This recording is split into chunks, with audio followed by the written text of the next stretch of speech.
evi tikirsiz. Çox insanlar rəylərdə qeyd etdilər ki, Aygün xanım evi Bakı şəhərində tikir. Çünki orada bir qaranlıq məqamlar qalmışdı. Dostumuz Tolik'in efirində, Tarix Əliyevin efirində açıqlama vermişdi.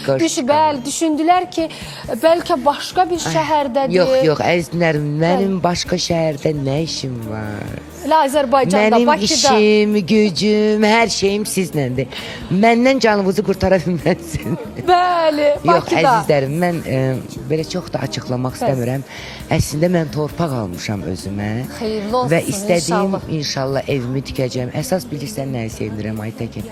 Əsas ona sevinirəm ki, mən nəhayət parçalanmış yerlərdə saxlanılan Geyimlərimi, aksesuarlarımı. qardirobumu, səhnə qardirobumu, aksesuarlarımı nəhayət bir məkana yığacağam. Mən orada özümə studiya tikəcəm. Mən özümə orada pavilyon tikəcəm.